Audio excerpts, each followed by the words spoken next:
Na Slovensku máme azda najstarší westernový ranč, ktorý v terajšom čase vlastní a riadi inžinier William Dudáš.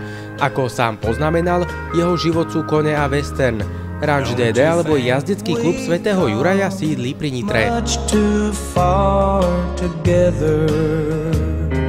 Prvý ranč sme založili na Veľkom Lápáši. Bolo to družstvo, bývalé družstvo.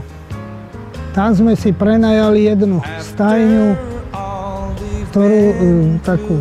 ktorá mala byť zrútená, ktorú sme opravili, prispôsobili na pomery chovu koní a tak sme začali. Boli sme dvaja. Po nejakých 3-4 rokoch proste sme dospeli k tomu, že musíme niečo bližšie, keď chceme byť samostatní a prežiť. Dospeli k tomu, že treba ísť za ľuďmi, čiže do mesta, k mestu. Tak ranč pre mňa osobne znamená to, že som si vlastne splnil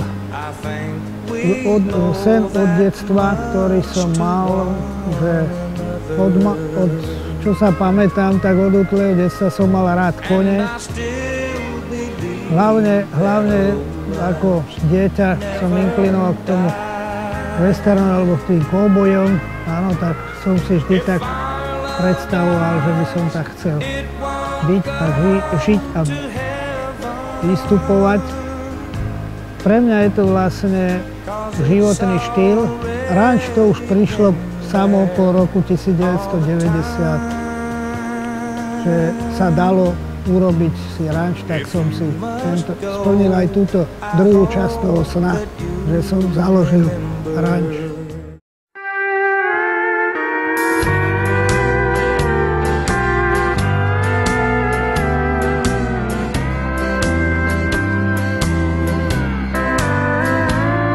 I look at your picture too often. William Dudáš jazdí už vyše 30 rokov. Je jedným z prvých priekopníkov westernového jazdenia na Slovensku.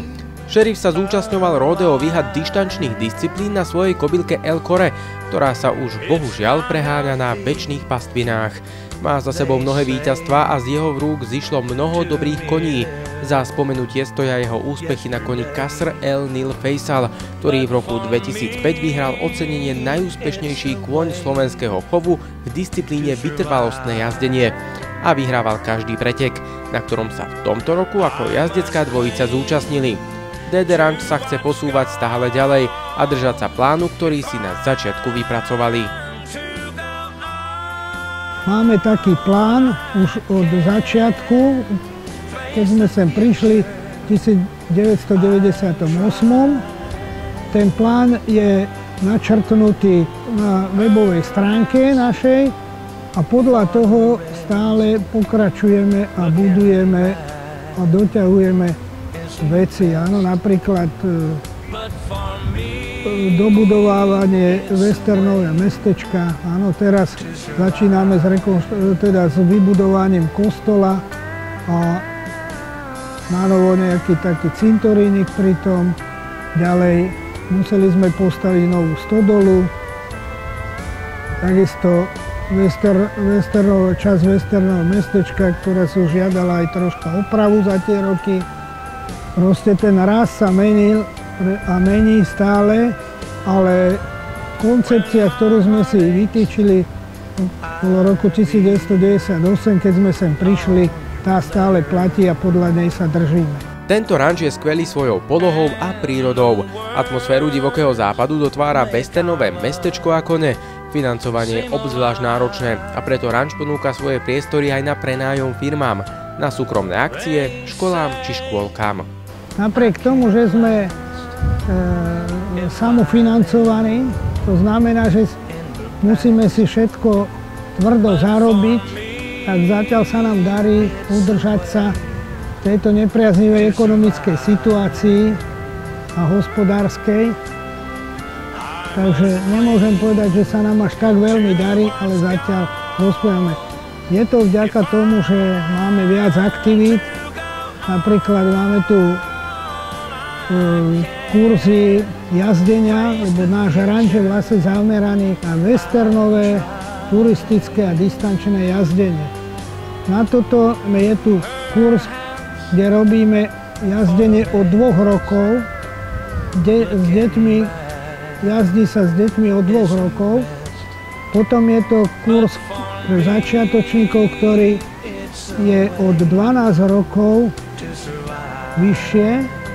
A potom máme kurz, by som to prirovnal strednej škole, takzvaná stredná škola jazdecká. Je to kurz učiteľa jazdy na koni. Aj tento rok sa môžu návštevníci tešiť na denný letný jazdecký tábor, ktorý začína už v mesiaci júl, a to 4 turnusami. Prvý je od 6. do 10. júla, druhý od 13. do 17. júla, tretí od 20. do 24. júla a posledný od 27. do 31. júla. Cena za tento tábor je 150 eur. Pre deti bude pripravený denný program, 2-hodinové jazdenie na koňoch a strava. To všetko v čase od 8. do 17. hodiny. Viac informácií nájdete aj na webovej stránke ranchdd.com. V súčasnosti sme sa troška vrátili k poriadaniu tzv. Denných letných táborov s pobytom pri koňoch, nakoľko je eminentný záujem zo strany ako detí, tak aj rodičov. Tento rok budeme poriadať asi 4 turnusy. Ranč taktiež ponúka aj možnosť dať si ustaniť svojho vlastného koňa. Zaujímavosťou je, že tento ranč má na svojom pozemku aj rybník s loďkou, ktorá je k dispozícii návštevníkom. Je to miesto, ktoré pri ceste do Nitry určite nevynechajte. Na rančicu máme okolo 20 koní, ktoré využívame pre účely jazdenia, ako som spomínal, pre westernové, distančné a turistické jazdenie a výučbu v týchto kurzoch. Máme tu niekoľko šagiárabov, ďalej sú to Nonius, Hafling, ďalej slovenskí teplokrvníci, no a mnoho ďalších ešte koní, ktoré podľa toho, čo si klienti kúpia, tak to tu je. A o to sa staráme. Je to tak, že všetky peniaze idú do toho ranča, pretože ešte hodne by som tu vedel vybudovať. Takže s tými financiami je to dosť také v tejto situácii, ale nemôžeme stále nariekať. Doba bola vždy zlá, nepriaznivá, nie vždy bola teda priaznivá. Nakoniec by som chcel dodať len toľko a apelovať na ľudí, že na verejnosť, že by sme mohli byť k sebe troška tolerantnejší a takisto k tým zvieratám a hlavne koňom, hovorím, ako som povedal, ktorým sme hodne vďační za to, že civilizácia pokročila až tak ďaleko, až vlastne po dobíjanie vesmíru a tak ďalej. Takže nie je treba hádzať flintu do žita a pokračovať v tomto. Dúfam, že sa mi to ešte zo pár rokov podarí.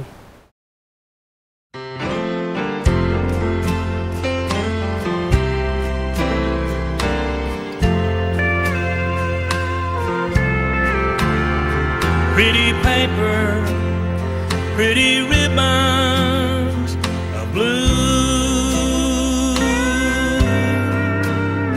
Wrap your presents to your darling from you. Pretty pencils to write I love you. Pretty paper, pretty ribbons of blue. Crowded street, busy feet hustle by him. Downtown shoppers, Christmas is nigh. Takže som vždy túžil po koňoch a po ranči. Blue